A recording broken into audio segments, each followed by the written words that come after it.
सलाम, नमस्ते, सत श्री अकाल। मैं हूं रजा और आप देख रहे हैं रजाग्राफी की मिडिल ईस्ट स्पेशल रिपोर्ट, जिसके अंदर आपको तमाम बड़ी खबर, कोई छोटी तो हम किनारे कर देते हैं, बड़ी बड़ी आपको देने जा रहे हैं। ध्यान से सुनिए। ईरान और इजराइल की होगी जंग। अब ये इजराइल भी बोल रहा है और एक्सपर्ट भी कह रहे हैं। रिपोर्ट में इजराइल की लगा रहा हूं, देख लीजिए आपकी स्क्रीन पर। दोस्तों, इजराइल और ईरान दोनों ही जंग की तैयारी कर चुके हैं। इजराइल तो पहले से तैयार है और ईरान की भी लगभग तैयारी पूरी हो चुकी है और बहुत जल्द दोनों के बीच, जैसा मैंने पहले भी कहा था, दोबारा जंग होने की संभावनाएं साफ नजर आ रही हैं। क्योंकि अब दूसरी खबर आप मिलाएंगे तो आपको पता चलेगा कि हम कितनी सटीक बात कह रहे हैं। यूके के प्राइम मिनिस्टर और अमेरिका का राष्ट्रपति डोनाल्ड ट्रंप दोनों साथ में कॉन्फ्रेंस कर रहे थे। इस दौरान डोनाल्ड ट्रंप ने ईरान को धमकाया है और कहा है कि हम ईरान की न्यूक्लियर फैसिलिटी को मिटा देंगे, वाइप आउट, यानी पूरी तरह से खत्म कर देंगे। क्योंकि ईरान की तरफ से बहुत खतरनाक और बहुत गंदे नास्टी सिग्नल्स आ रहे हैं। यानी ईरान कुछ ऐसी चीजें कर रहा है जिसको बर्दाश्त अमेरिका और इजराइल नहीं कर पा रहे हैं। सुनिए।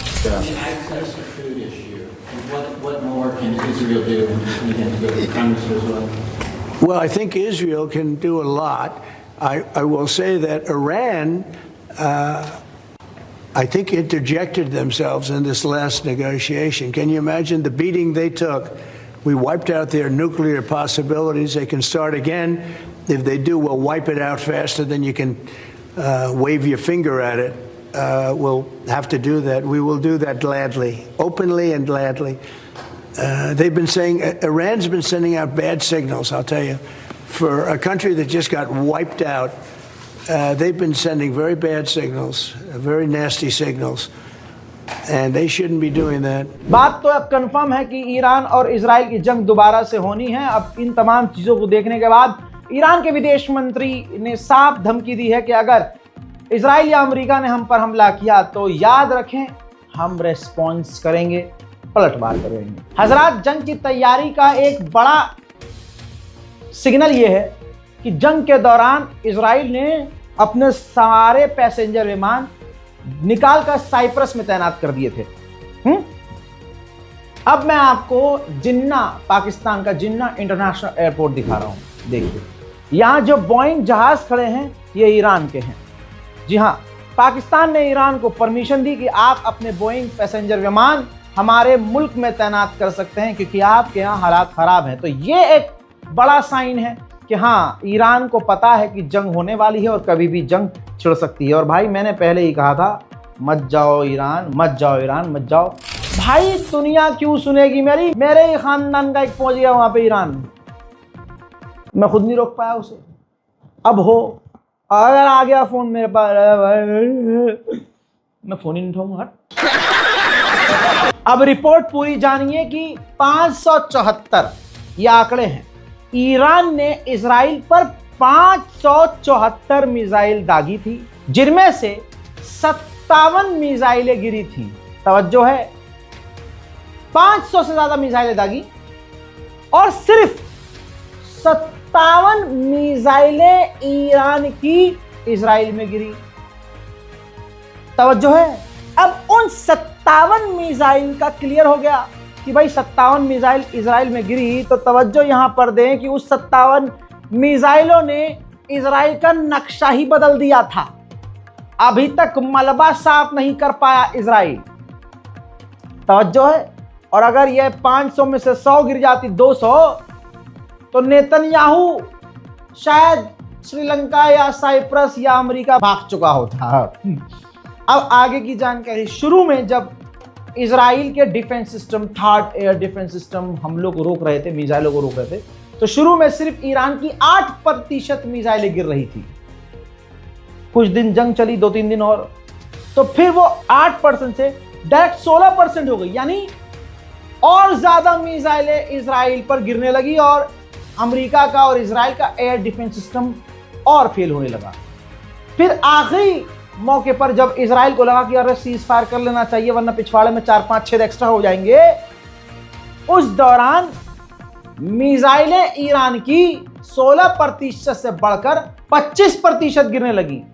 25% जब इजराइल के अंदर ईरान की मिसाइलें ठा ठा कर गिरने लगी तो आनन फानन तमाम अरब देशों और अमेरिका के पिछवाड़े में घुस गया नेतन्याहू। पापा बचा लो, बचा लो।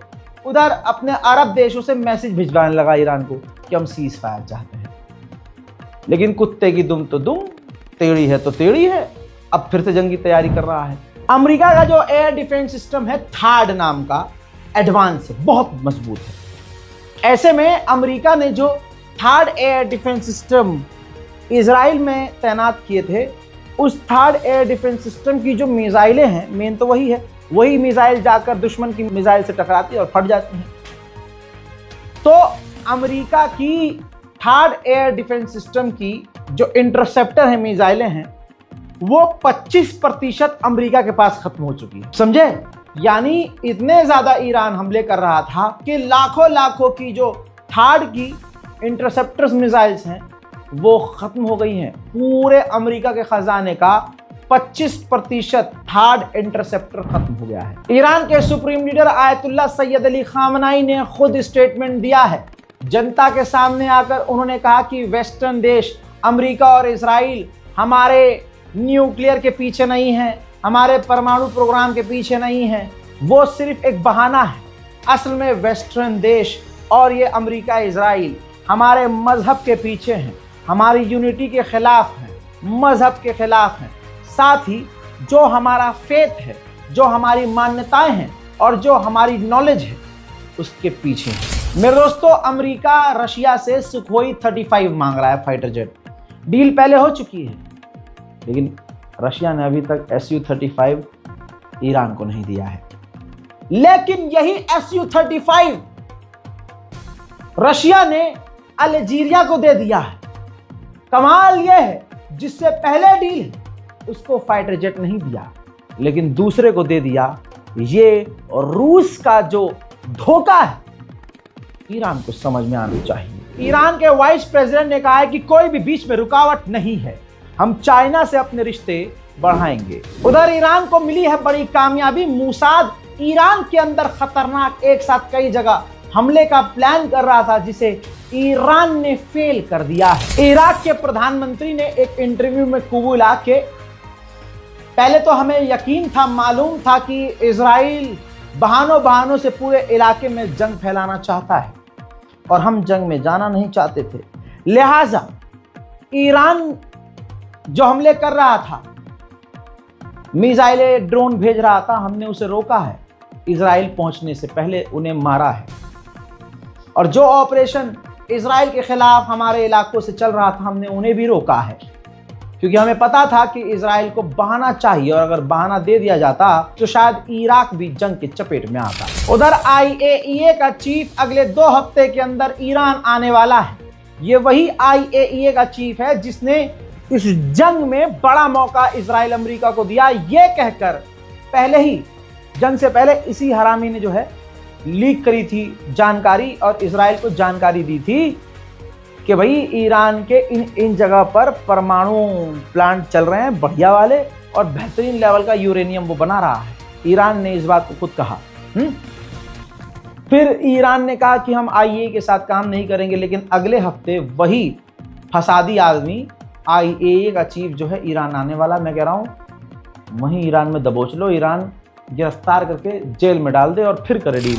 उधर ईरान ने अमेरिका के मुंह पर तमाचा एक बार फिर जड़ दिया, ये कहते हुए कि हमारा कोई इरादा नहीं है कि अभी हम अमेरिका से बातचीत करें। ईरान ने अपनी कामयाबी का वीडियो भी जारी किया है, एक तस्वीर जारी की है ईरान ने आधिकारिक तौर से, जिसके अंदर मूसाद के जासूसों को ईरान के अंदर तेहरान से गिरफ्तार किया है ईरान ने, और ईरान को मिली है ये बड़ी कामयाबी। ईरान के विदेश मंत्री ने ट्वीट करके सोशल मीडिया पर कहा, पोस्ट करके सोशल मीडिया पर कहा कि ईरानियों का सिविलाइजेशन 7,000 साल पुराना है। हमारा पूरा अधिकार है न्यूक्लियर पावर प्लांट बनाने का। हमारा जो न्यूक्लियर प्रोग्राम है वो पीसफुल प्रोग्राम है, वो जनता के लिए है। हमारा पूरा अधिकार है कि हम अपना काम सही से बिना रोक टोक के करें। इसके लिए हमें कोई नहीं रोक सकता। अगर हमें ज़बरदस्ती जंग में घसीटा जाएगा तो हम हेजिटेट नहीं करेंगे, जवाब देंगे। मेरे दोस्तों, मैं आपको वो वीडियो तो नहीं दिखा सकता, लेकिन बस फोटो देखिए। लेबनान के ऊपर इजराइल के लगातार हमले जारी हैं, जिसमें कई आम लोगों की मौत हुई है। लेबनान का एक नागरिक लाइव वीडियो बनाकर दिखा रहे हैं वो कि हमारा पीछा इजराइल का ड्रोन कर रहा है। देखिए,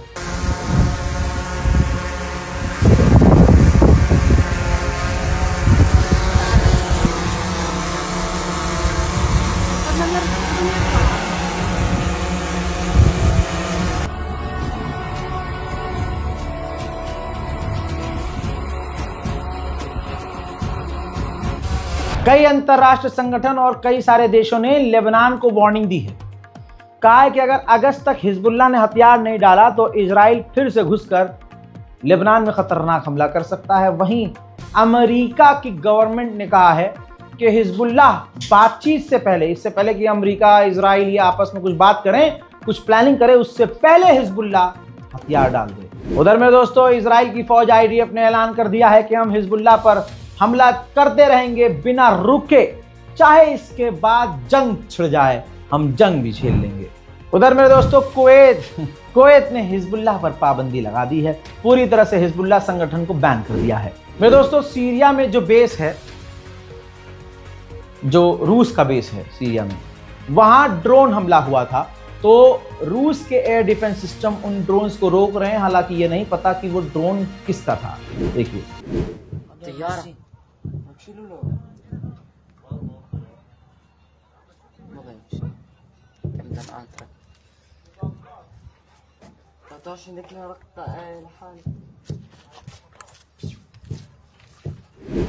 सीरिया में द्रूज कम्युनिटी के जो लोग हैं वो अपने मुल्क के तो गद्दार हैं, ये क्लियर हो गया है। सीरिया की सरजमीन पर रहते हुए वो इजराइल के लिए नारे लगा रहे हैं कि हमें इजराइल चाहिए, यानी उन्हें सीरिया के अंदर इजराइल की सरकार चाहिए। यानी सीधा सीधा ये कह रहे हैं वो कि सीरिया को इजराइल अपने कब्जे में ले ले। देखिए,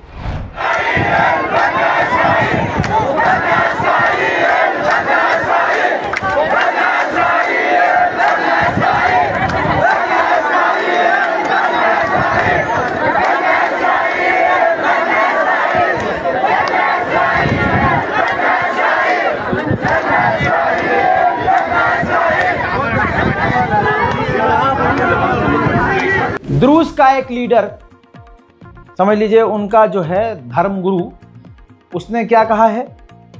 कहा है कि हम यहाँ फंसे हुए हैं, सीरिया में फंसे हुए हैं, और इजरायली सरकार से मांग की है कि इजराइल हम पर हमला करके, इस हमारे देश पर हमला करके सीरिया को अपना हिस्सा बना ले। और ऐसे ही दोस्तों कब्जा होता और कैसे होता है। अब ये चंद तस्वीर देखिए, सीरिया के इलाकों में जो द्रूज कम्युनिटी के लोग हैं वो अपनी गाड़ियों पर, दुकानों पर, घरों पर इजराइल का झंडा लगा रहे हैं। जो ये सीधी सीधी गद्दारी है भाई। तुम अपने मुल्क में रहकर किसी और देश के लिए ये कह रहे हो कि भाई हम पर कब्जा कर लो, और पूरी तरह से सीरिया के झंडे को किनारे किया हुआ है, और तुम अलंबरदार हो इजराइल के। दोस्तों, ये ही तरीका मुझे लगता है कि इजराइल ही ये करवा रहा है ताकि माहौल बन सके और सीरिया पर इजराइल कब्जा कर सके। अमरीकी सैनिक जो अमेरिका की मदद बांटने वाली टीम के साथ काम कर रहा था, उसने BBC को इंटरव्यू दिया और कहा कि मैंने ISIS से लड़ाई करी, मैंने दुनिया के तमाम बड़े आतंकवादियों से लड़ाई करी, जंग लड़ी, लेकिन इतनी खौफनाक तस्वीरें मैंने गज़ा में देखी है जितनी कहीं नहीं देखी।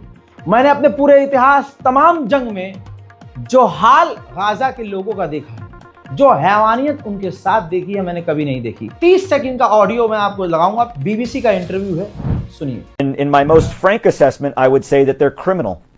And I have fought ISIS. I have fought the Taliban. In my entire career, have I never witnessed the level of brutality and use of indiscriminate and unnecessary force against a civilian population, an unarmed, starving population.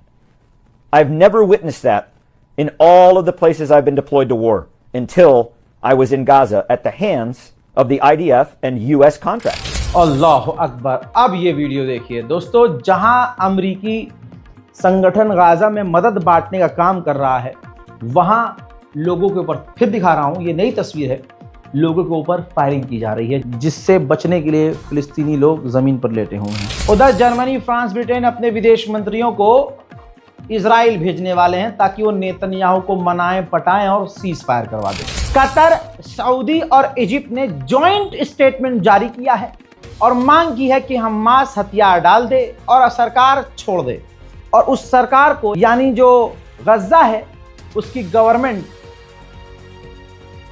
फिलिस्तीन authority को सौंप दे कि फिलिस्तीन authority Gaza को चलाए। वहीं Hamas ने कर दिया है रेड अलर्ट जारी, वार्निंग जारी कर दी है और कह दिया है कि जो विदेश में हमारे लीडर हैं इजराइल उनको असैसिनेट कर सकता है। फ्रांस ने किया है ऐलान कि 40 टन मदद हम गाजा में जहाज से गिराएंगे। इजराइल के अय्याश लोग एक बड़ी शिप में सवार होकर नशे में पार्टी वार्टी और सारी गंद मचाते हुए वो शिप ग्रीस पहुंची।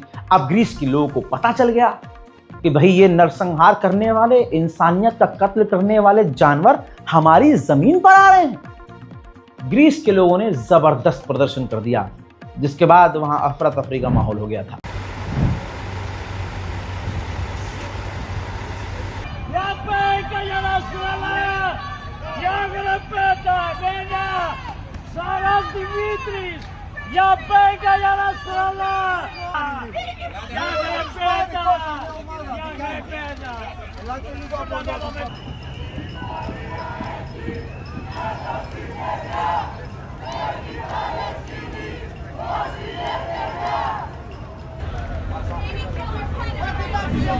सऊदी अरब टू स्टेट सॉल्यूशन की बात कर रहा है, तो सऊदी अरब के विदेश मंत्री के बयान को रीट्वीट करते हुए जो यमन के लीडर हैं, हुथीज के जो लीडर हैं, उन्होंने कहा है कि हुथीज टू स्टेट सॉल्यूशन नहीं मानता है।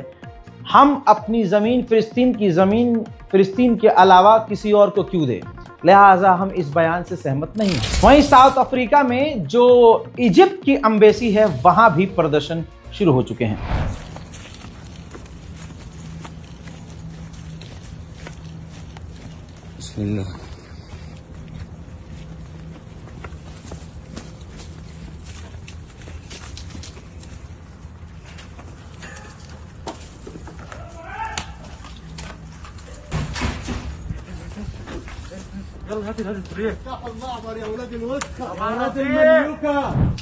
यहूदी जो रब्बी हैं वो भी इजराइल के खिलाफ हो चुके हैं, क्योंकि हैवानियत पार कर चुका है इजराइल। अब देखिए, अमेरिका के न्यूयॉर्क में जो यहूदी रब्बी फिलिस्तीन और गाजा के सपोर्ट में जो प्रदर्शन कर रहे हैं, उन्हें भी अमेरिका की पुलिस ने गिरफ्तार कर लिया। इजराइल के जनरल ने कहा है कि हम गाजा में हार चुके हैं।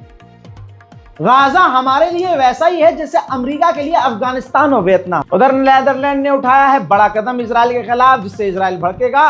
नीदरलैंड ने इजराइल के नफरती नेताओं को ब्लैकलिस्ट कर दिया है, बैन कर दिया है, जिसमें बेंजीवीर और इजराइल का फाइनेंस मिनिस्टर शामिल है। तुर्की के राष्ट्रपति रजब तैयब एर्दोगान ने कहा कि जिस तरह से तस्वीरें और जैसी तस्वीरें गाजा की आ रही हैं, ऐसा लग रहा है कि गजा में नाजी का कैंप है जिसमें सबको भूखा और प्यासा रखा जा रहा है और मारा जा रहा है। तुर्की के राष्ट्रपति रजब तैयब एर्दोगान का जो सर्कल है, उनके जो साथ उठने बैठने वाले मिनिस्टर्स हैं, उनका मानना यह है कि सीरिया के बाद अगला निशाना इजराइल का तुर्की है। उधर मेरे दोस्तों, इजराइल के एयरफोर्स के कमांडर ने डर और चिंता व्यक्त की है कि सऊदी अरब, तुर्की, कतर और मुस्लिम देशों को जिस तरह से अमेरिका F-35 फाइटर जेट देने की बात कर रहा है, ये हमारे लिए खबर अच्छी नहीं है। कोलंबिया को मेरा लाखों सलाम, कोलंबिया के राष्ट्रपति को मेरा लाखों सलाम। कोलंबिया के राष्ट्रपति ने ऐलान करके बताया है कि जो हम कोयला भारी मात्रा में कल तक बेचते थे इजराइल को, हमने सब फ्रीज कर दिया है। हम कोई भी कोयला और कोई भी सामान इजराइल को नहीं दे रहे हैं, क्योंकि इजराइल जेनोसाइड कर रहा है। No sale una tonelada de carbón para Israel.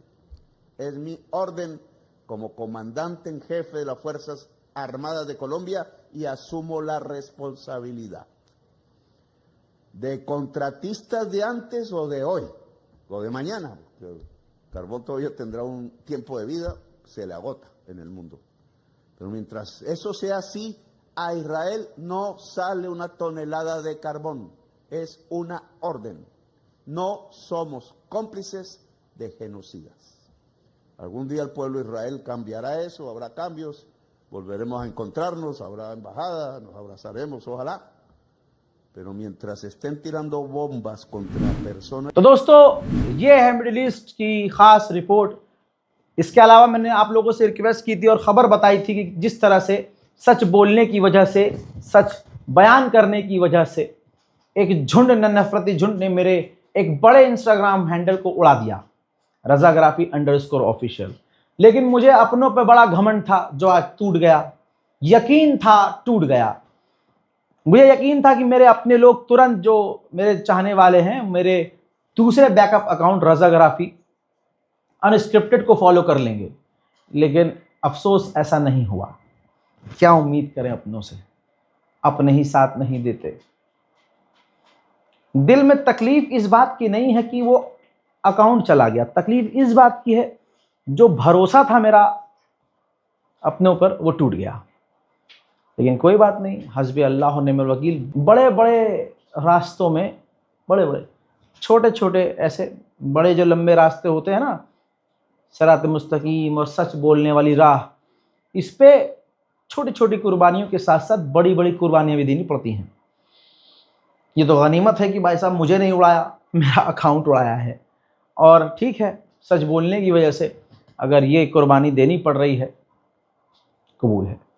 इस बारकोड का भी इस्तेमाल कीजिए ताकि गाज़ा और फ़िलिस्तीन की मदद के लिए हम जो एक प्रण ले रखा है कि भाई जितनी हो सकती है हम खाना, पानी, इन सब की मदद, दवाइयों से मदद कर सकें तो करेंगे। तो इस बारकोड का इस्तेमाल कीजिए। अगर ये काम ना कर रहा हो, जैसे सभी लोग कह रहे हैं भाई बीच बीच में काम करता है, बंद हो जाता है, रीट्राई करिए, कीप ट्राइंग। और उसके बाद अपनी दुआओं में मुझे याद रखिए। पूरी दुनिया के लिए दुआ कीजिए कि पूरी दुनिया में शांति, अमन आए। हालांकि जब तक इजराइल है शांति आ नहीं सकती। साथ ही मेरे लिए दुआ ज़रूर कीजिएगा। मैं हूं रज़ा और आप देख रहे थे रज़ाग्राफी अनस्क्रिप्टेड। जय हिंद।